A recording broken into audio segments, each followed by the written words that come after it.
What's up, guys? Welcome back to another video. Nice breezy morning here in good old Siem Reap. As I'm recording this, although it won't be by the time you see it, but right now it is the King's birthday holiday. That's a holiday here. And I noticed on the way here they got some tents and things they're starting to set up. Looks like maybe a sound stage for a concert. So there'll probably be a celebration later. I don't know, might have to come down here and check that out. See what it's all about. But we're here now at the Royal Gardens. I love this place. Very peaceful, very calm. For the most part. You can find places to sit underneath a shady tree and relax. And either maybe people watch for a while or play on your phone, whatever you want to do. Because right over here on this side where we are right now, that hotel right there has free open Wi-Fi. That's pretty good Wi-Fi. So sometimes I'll come down here and just upload these videos so I don't have to use the data on my phone. Plus it does it a lot quicker. But it depends if I feel like walking that far just for the free Wi-Fi. Sometimes yes, sometimes no. But I just thought I'd let you know. And hey, as a reminder, if you want a copy of my book, Live in Cambodia, A Guide for Living in the Kingdom of Wonder, or any of my two other books, there is a discount code below for the rest of this month that you can get 50% off. Plus the links are down there. Click on the link to the book you want, enter that code at checkout, and you get 50% off. But if you want to become a supporter of mine and donate, help out the channel, you can do that at the links down below also. I have PayPal, Ko-Fi.com, or you can join my Patreon, and doing any of those things you'll get a copy of my book also, and my future books, and you will also get my weekly exclusive videos. So there's a little added bonus there. I make little videos just for you, tell you things that I don't put on my public channel, answer your questions and things like that. So the links are down below if you want to do that. Let's get on with the video.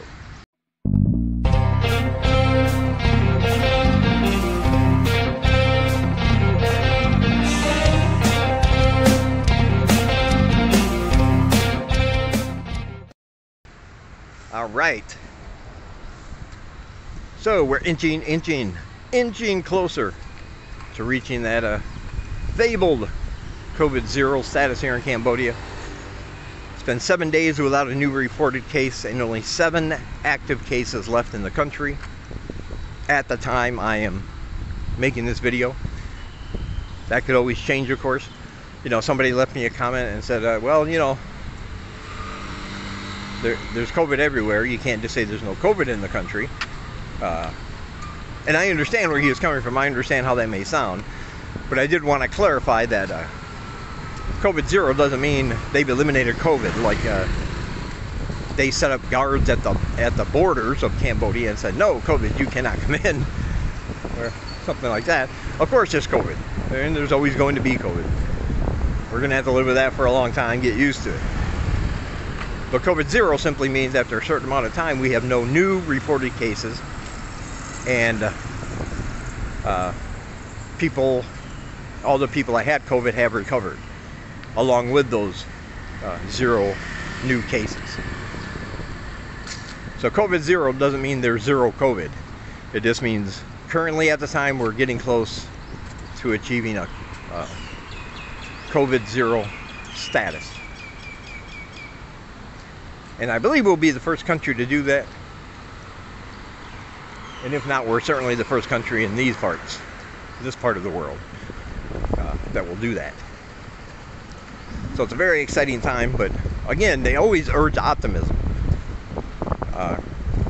and caution, I should say. They always urge caution when they make these announcements and let people know, as this gentleman pointed out, that yes, COVID is still a thing. They do expect new variants of the virus. So celebrate what we've done in the country as we try to achieve this status, but always be cautious. And don't be surprised if cases start rising again, that they put mask mandates back in order. or other preventative measures, I guess you can say. They don't have any plans to because it's going well. But you know, you have almost 95% of the country vaccinated, and now we're close to having no new cases in a week and eliminating all the cases we do have. Yeah, I think their initiatives have worked pretty good so far. Hasn't always been easy, of course. Hasn't been for anybody. I mean, the last 2 years have been, you know, a hellscape of indecision and not knowing, and everybody scrambling to figure out the best way to combat this virus before it kills all their population, you know. And I'll be the first one to admit that at first Cambodia wasn't the greatest. I remember early on in when the pandemic hit,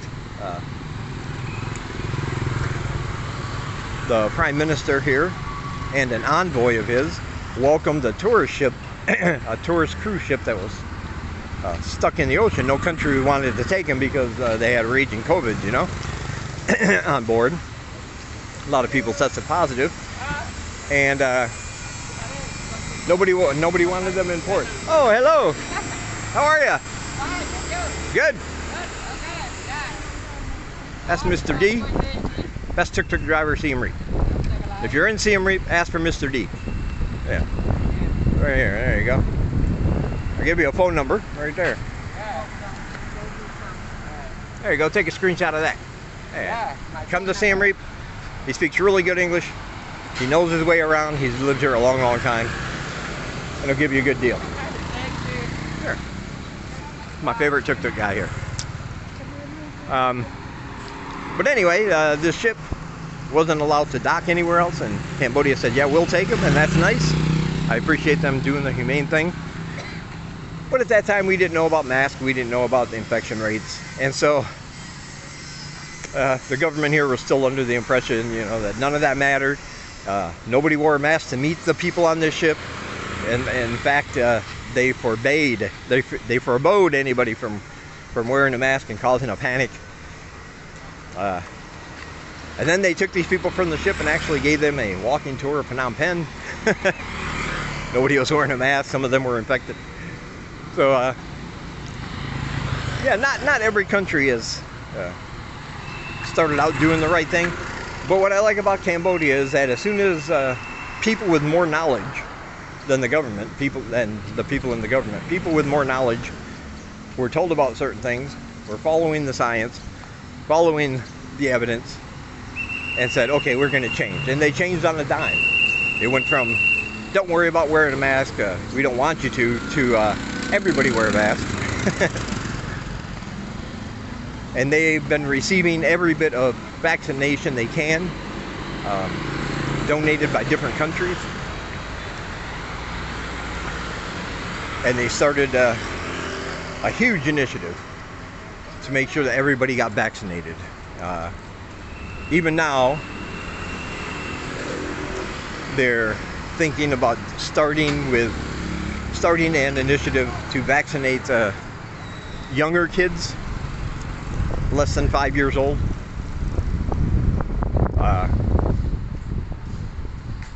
And they're also seeing if there's going to be a need for a 5th booster shot. Almost everybody here has at least 4 jabs, two of the original, and then 2 booster shots.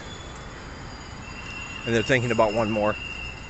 So despite the fact that it might seem like, okay, you beat COVID over there, you don't have to worry about it, that's not what they're saying at all. They're still looking for ways to make sure that we don't backslide and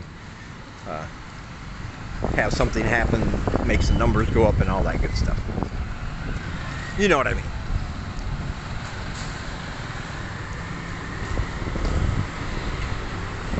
So yeah, hey, how about your country? What's going on in your country when it comes to the COVID? Is it doing better? Is it doing worse? Is it about the same? Are things stabilizing where you are? Let me know in the comments. I don't keep track of world news much. I haven't even read a U.S. newspaper or news app or anything, and I mean, I can't even tell you how long. It's been a while. So when sometimes they tell me about something that's happening in the U.S., I'm like, I wasn't even aware of that. And they were like, how could you not know? It's been all over the news. Yeah, but not the news here. So I don't know what's going on back there. And politically, I don't really care.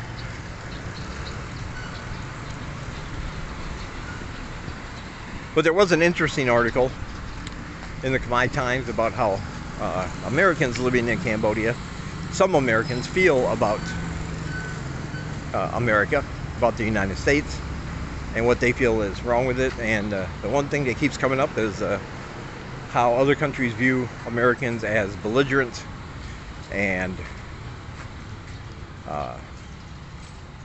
privileged when they come to a foreign country, as if their status, the place that they were born, the place they're citizens of, somehow means that they are of a higher status or stature than other countries.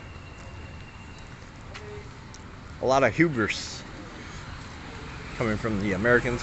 And I keep telling people, hey man, America's good at three things, you know? Technology, guns, and obesity. We're number one. We're number one.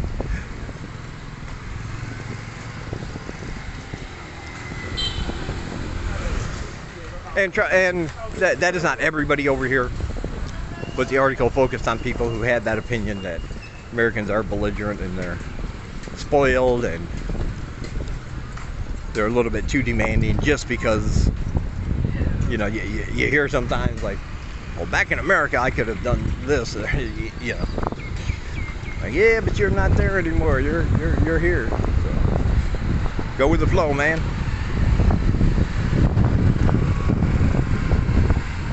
Don't be a dirty hippie, but be kind of a hippie. Be a hippie that takes a shower. Don't be a dirty hippie, is what I'm trying to say. Okay, well, this video has meandered off into something I was not expecting. So this is the goodest place that needs to end it, I think. Hey man, sometimes the news doesn't give me anything I need for a video, so I just make these walk and talks where I just think about stuff that's on my mind. You understand. Anyway, be sure to check out all my links down below. Like I said, there are links where you can donate, PayPal, Ko-Fi, or join my Patreon, and you will be included on the list to receive all the stuff I mentioned earlier. Other channels blogging from Cambodia and other areas around Cambodia are all listed down below. Be sure to check them out. Very good channels. Subscribe to all of them as well. Get a different perspective, a different viewpoint. Also, I have another YouTube channel, in case you didn't know, and if you're into that sort of thing, that is it's called Horror Reads, and the link for that is down below. Hopefully it works. If you get an error page, let me know. I'll just pin it into a comment and that will work. But yeah, if you like the horror stuff, horror books specifically, check that out. Alright, thank you guys for watching. Don't forget to like and subscribe and all that good stuff, and I'll talk to you in the next one.